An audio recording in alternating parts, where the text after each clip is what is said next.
YouTube, TTC, Dirty Bird Nation, Rise Up Nation, Brotherhood Nation, AR10 back in the building. All right, I just want to make another video. A couple things on my mind about these Dirty Birds. I want to talk about first the secondary. We got Brian Poole, okay, one person who I want to talk about, one player who I want to talk about, and Ricardo Allen, okay, Brian Poole and Ricardo Allen. And pretty much the Dirty Birds secondary altogether is what I wanted to talk about in this video. If we do move back in the draft, I think our second round picks, let's say we trade, the number 26 pick with another team and move back into the second round and have 2 second round picks, I feel like we should pick a D tackle and a safety. And the reason why I say safety, I feel like Ricardo Allen would be better as a corner than a free safety. And hear me out, Damontae Kazee, okay, Damontae Kazee. I feel like he should move. He should move back to free safety, and then Brian Poole in nickel and dime sets. You can have Brian Poole at one corner. You can have Ricardo Allen at one corner. I feel like they should interchange Brian Poole and Ricardo Allen in those nickel packages as that third corner. I mean, Ricardo Allen, he did play corner in college. You know what I'm saying? I feel like he's more of a cornerback than a safety. I know he can tackle. Playing free safety, you got to be able to tackle, and I know he can cover.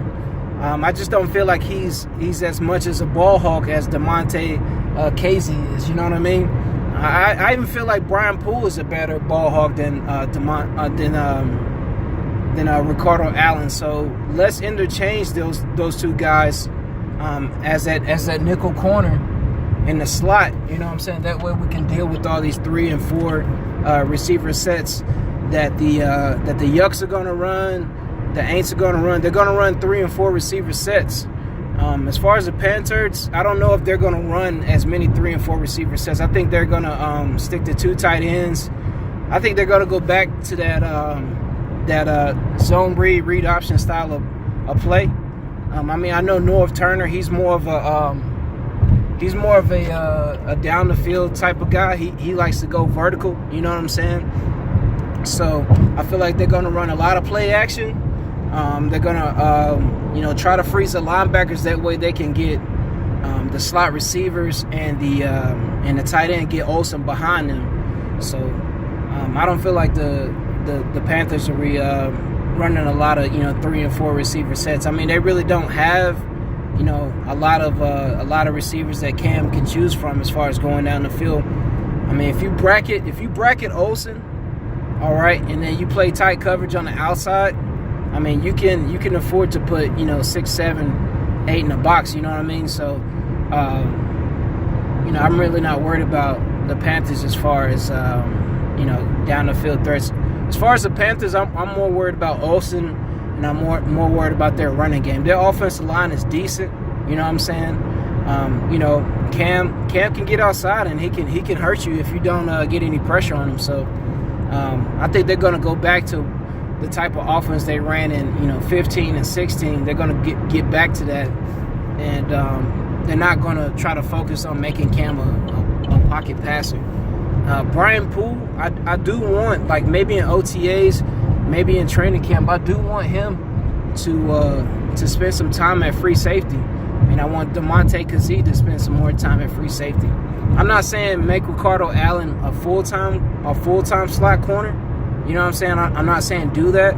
I'm just saying let's try to interchange these two guys to see how the defense adjusts. You know what I'm saying? See how we look against one of the best offenses in the NFL, which is our offense. Let's see how these guys adjust, and let's tinker and toy with these weapons that we have on defense, especially at our secondary, to see if these guys are more natural at a different position. The versatility out of our corners and safeties, I feel like is big, because you never know when somebody can go down. Somebody can tear a hamstring, somebody can tweak a quad. They might separate a shoulder or get hurt making a tackle. So you'll have different corners and safeties that can just come right in you know what I'm saying, and fill the void.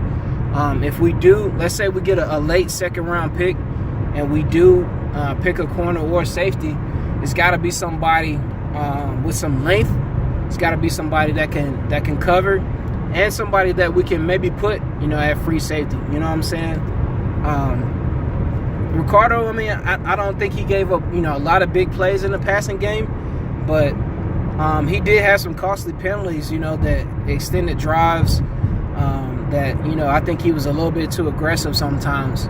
So I feel like putting him at the cornerback, at the slot corner, would make him more disciplined and keep him from, getting those costly penalties that extended drives and gave free yards to the offense. So that's just my thoughts on the secondary. You know what I'm saying? Dirty Birds, what are y'all thoughts? You know what I'm saying? What are y'all thoughts as far as our secondary, as far as, interchanging Ricardo and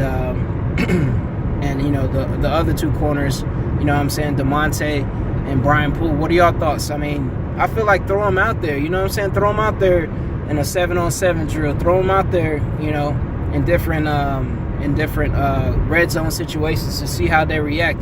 I mean, we want to rush 4 and drop 7. You know what I mean? Beasley is, this is his 4th year, and I feel like he's going to step up. Tack, I feel like he can get to the quarterback. He just needs a little bit more refinement. He's aggressive, but he's got to know when to be aggressive and when to have finesse. You know what I'm saying? Use those hands and his length to get to the quarterback. I feel like his speed and strength is going to be there. I think he's finally healthy. I know he had some shoulder issues in the past, but I feel like he's finally healthy. And I feel like if we get the right space eater on the D line that can not only stop the run, but demand the guard and the center's attention on pass rushing downs, then that'll free up Beasley and Tack to get those one-on-ones with the tackles that can get around the tackles and get to the quarterback. So pass rush is always good. I mean, having a D tackle that can pass rush is good. You know what I'm saying? That can eat up space in the run game and get to the quarterback. That's good. But if they're so big and powerful that they demand double teams, and you can get a one-on-one with a tackle, especially in our division, the tackles in our division, I feel like we can beat them. You know what I'm saying? I feel like Tack can beat them. I feel like Beasley can beat them one-on-one. We do play the NFC East. They have some decent tackles. Eagles got good tackles. Cowboys got good tackles. Giants, not so much. Redskins, not so much. I mean, they do have a decent tackle on the Redskins, but